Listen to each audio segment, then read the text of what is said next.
Welcome. If you are here, you're probably exhausted from the silence that greets your requests. Exhausted because your passionate ideas are constantly shot down in meetings. Or simply exhausted from the feeling that you are always the underdog, the doormat in every relationship, from romance to your career.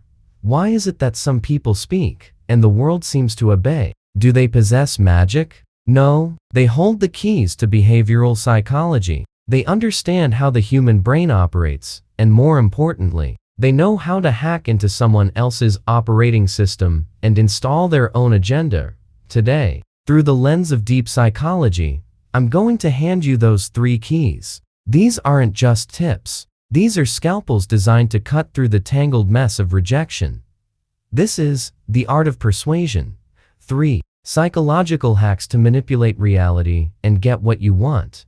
Welcome to Psychovive, the foundation. Before we begin, let's agree on one thing. The brutal truth is that humans do not act based on logic. We act based on emotion, and then we use logic to justify those actions. If you are trying to persuade someone with dry statistics or long-winded arguments, you have failed before you even opened your mouth. You are trying to pick a lock with a sledgehammer, when what you need is a needle. To get the nod to get that yes, you have to take a shortcut. You must go straight to the subconscious, the place where fear and desire reside.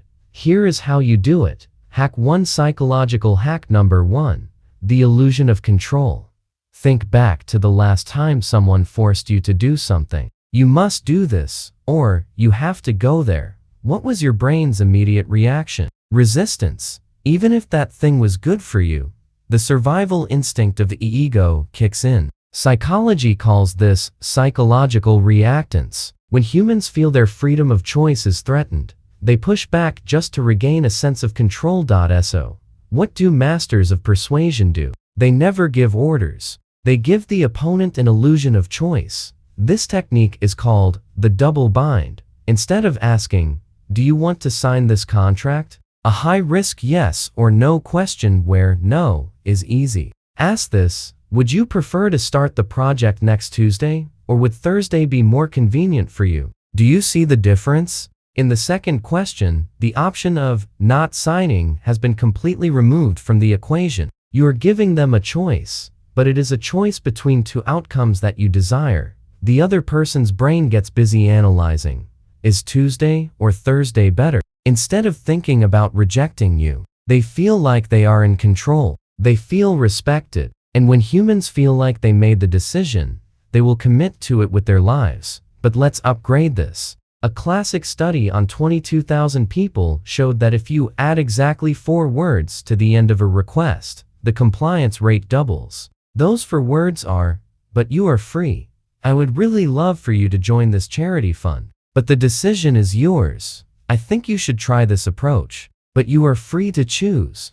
This phrase is a sedative for the ego. It disarms their defense mechanisms. When you say, "It's up to you," you are telling their subconscious, "I am not a threat to your freedom." They lower their shields immediately. And that is exactly when your arrow of persuasion strikes home. Hack 2. Psychological hack number 2. Emotional debt and the door in the face. Have you ever felt guilty for saying no to someone? That uncomfortable, gnawing feeling, as if you owe them something. That is a sociological mechanism that has helped humans survive for thousands of years. The rule of reciprocity. We are hardwired to hate the feeling of being in debt. And you can hack this system glitch to get what you want. The technique here is called door in the face. It sounds violent, but here is how it works. If you want something, let's call it requesta. Never make requesta immediately. First, make request be a massive, unreasonable request that is guaranteed to be rejected. When they reject request be slamming the door in your face. They enter a subtle psychological state, guilt, and the desire to concede. At that moment, you back down and present request to the thing you actually wanted all along. The other person will view request and not as a demand, but as a concession from you. Because you lowered your standards, they feel they must also compromise. To be fair, rejecting someone twice in a row creates immense psychological pressure that very few people can withstand. For example, You want a 10% raise from your boss. Don't ask for 10%. Ask for a 25% raise, plus special benefits, and present a wildly ambitious plan. The boss will refuse immediately. No way, that's too much. At that moment, look a little disappointed, triggering empathy. Then say, I understand the company's difficulties. So, what if we just did 10% and kept the old conditions? Suddenly, 10% seems incredibly reasonable and tiny compared to the original 25%. Your boss will breathe a sigh of relief and agree, perhaps even feeling like they won that negotiation. In reality, they just walked right into the trap you set. That is the art of manipulating value perception. Everything is relative. Create a massive anchor to make your true desire seem small and easy to swallow. Hack 3. Psychological hack number 3. Identity labeling. This is the strongest, most dangerous, and most profound technique. It doesn't target logic. It doesn't target guilt. It targets the most precious thing a human possesses: identity. Humans have an extreme psychological need to live consistently with the image they have painted of themselves. This phenomenon is related to cognitive dissonance. If I believe I am a kind person, I cannot do evil things, because that would tear my mind apart. The ultimate persuasion method is this: don't ask them to do something. Tell them who they are. Instead of saying, go wash the dishes for me, say, I have always admired you because you are such a thoughtful partner who always shares the burden. What did you just do? You just pasted a positive label right on their forehead. Now, they are trapped. To maintain the title of thoughtful partner that you just bestowed upon them and to stroke their own ego, they are forced to stand up and wash the dishes. If they don't, they have to admit to themselves that they aren't thoughtful, and nobody wants to admit they are the bad guy. It works the same in business negotiations. I know you are a man who always honors his word and has a long-term vision, so I trust you will see the potential in this project. You are forcing them to behave according to the visionary mold. Rejecting you now equates to them admitting they are short-sighted. This technique is powerful because it satisfies the human thirst for validation. Everyone wants to be the good person, the smart person, the generous person. Give them that title first, and they will do anything to live up to it. Turn your request into a test of the character traits they aspire to possess. When you do that, their agreement isn't submission to you, it's an affirmation of themselves. Conclusion and warning.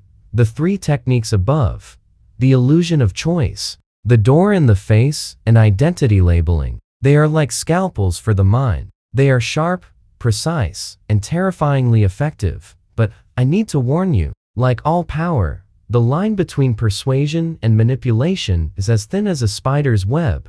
Persuasion is when you use techniques to help both sides achieve a positive outcome. Manipulation is when you use psychological loopholes to exploit others for personal gain. Regardless of the damage, a master manipulator might win a battle, but they will lose the war. Because when people realize they have been played, trust shatters forever. And in this world, trust is the most expensive currency.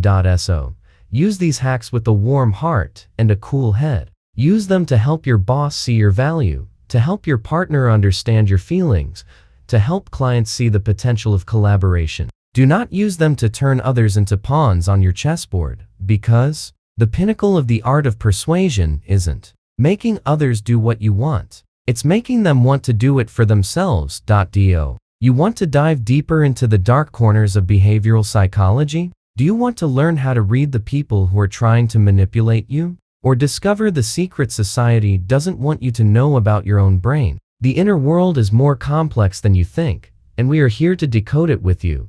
Don't forget to hit subscribe on Psychovive and turn on notifications, because the next lesson might be the very thing that saves you from a psychological trap waiting for you tomorrow. See you on the other side of the mind.